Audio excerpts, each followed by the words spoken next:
Can you imagine a neighborhood tyrant humiliating a war hero with a can of silly string? That's exactly what happened in the quiet cul-de-sacs of Willow Grove, where a Memorial Day barbecue turned into a battleground no one saw coming.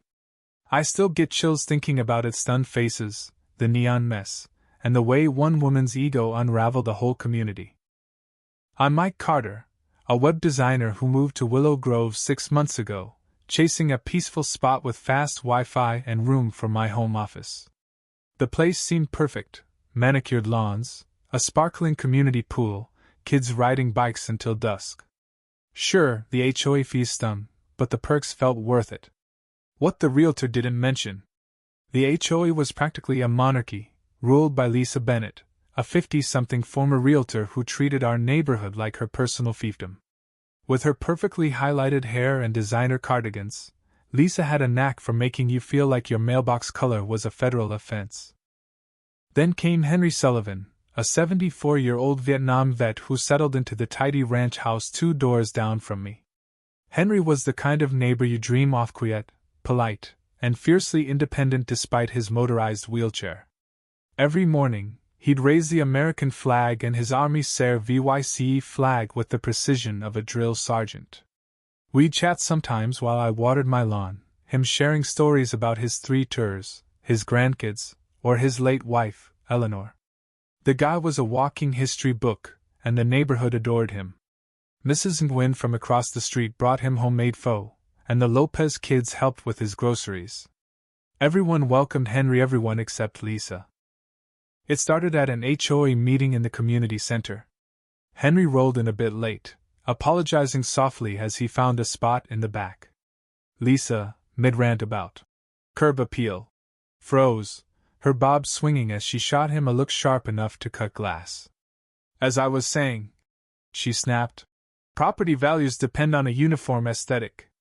Her eyes lingered on Henry's wheelchair like it was a junked car.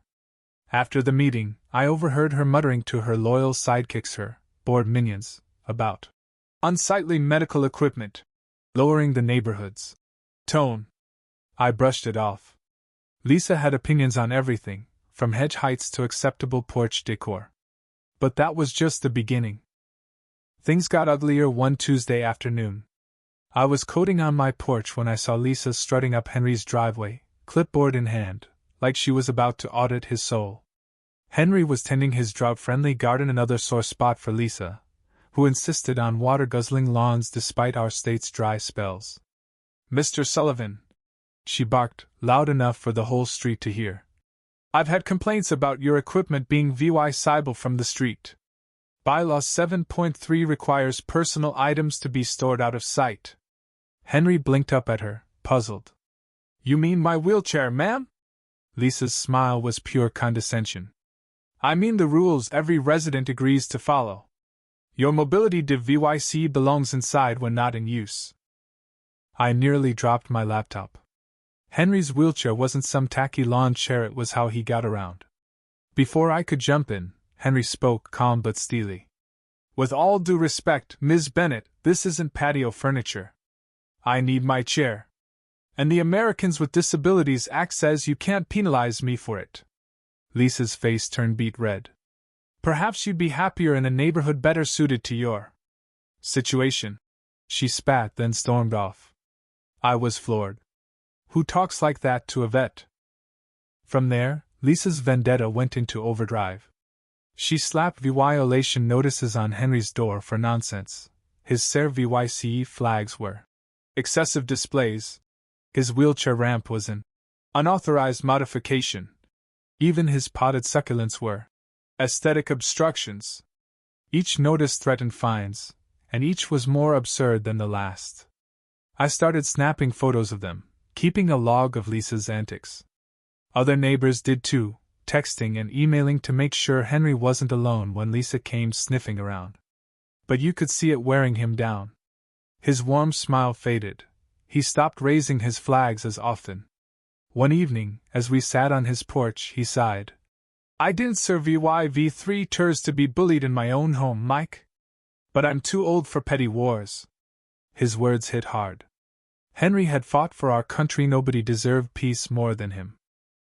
I reached out to a buddy in disability rights law, digging into our options. We were gearing up to fight back, but before we could, the Memorial Day barbecue changed everything. It was Willow Grove's big tradition, a potluck at the community center with burgers, music, and kids running wild. Henry showed up in his dress uniform, medals gleaming on his jacket, looking every inch the hero he was. He rolled through the crowd, chatting with neighbors, laughing with the Lopez kids about their son's history project. I was flipping burgers when I caught Lisa glaring at Henry from across the lawn, whispering to her husband, Greg, a nervous accountant who always looked like he'd rather be anywhere else. She slipped into the community center, and when she came back, I noticed her purse looked heavy-wire. I didn't think much of it until she made her move. Henry was parked by the sidewalk, talking military history with the Lopez family. When Lisa marched over, her face set like she was about to deliver divine judgment. "Excuse me," she announced, cutting off their conversation. "I need to address a violation." Henry frowned. "Lisa, this isn't the time." She ignored him, while VYing at his wheelchair. "This eyesore has been a problem for months. Since warnings haven't worked, I'm taking action." Before anyone could blink, she whipped out a can of silly string and unleashed it in pink and green foam, splattering Henry's wheelchair, his controls, his medals, even his uniform. She emptied the can with a vicious grin. "There," she cooed. "Now everyone sees what an eyesore looks like. Maybe you'll hide that thing next time." The crowd froze.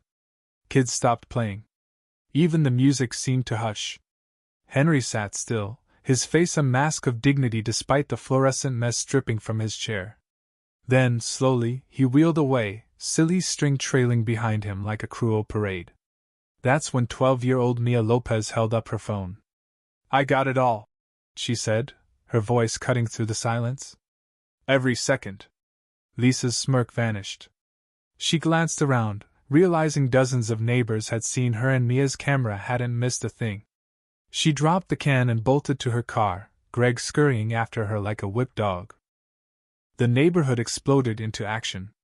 Mrs. Nguyen and the Lopezes helped Henry clean his chair and uniform, while others shared Mia's video online. By nightfall, it was everywhere: local news, social media, you name it. Henry's daughter, Sarah, an elder law attorney, saw the footage and didn't just get mad, she got legal.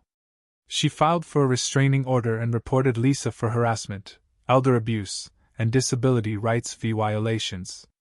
2 days later, I was in my office when I heard shouting. Peeking out, I saw cops at Lisa's door. "This is outrageous," she screeched as they cuffed her. "It was just silly string. Don't you have real crimes to solve?" But the officers weren't fazed, loading her into their cruiser as neighbors watched, some cheering, some just shaking their heads. Lisa's downfall was swift.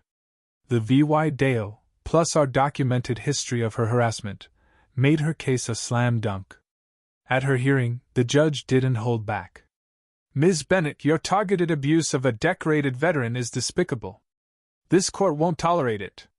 She got 2 years probation, a due law $5,000 fine, 200 hours of community service at a veterans center, and a 10-year ban from any HOA role. But the real justice? Our emergency HOA meeting. In a unanimous vote, we ousted Lisa as president. Her face collapsed as the tally came in. "I've given everything to this community," she wailed. "I protected our standards."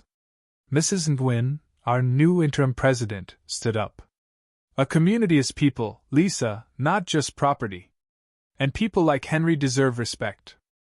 As Lisa stormed out, the room erupted in applause.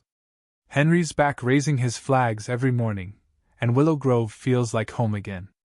But I'll never forget that day: the neon strings, the silence, and the moment a bully learned she'd picked the wrong fight.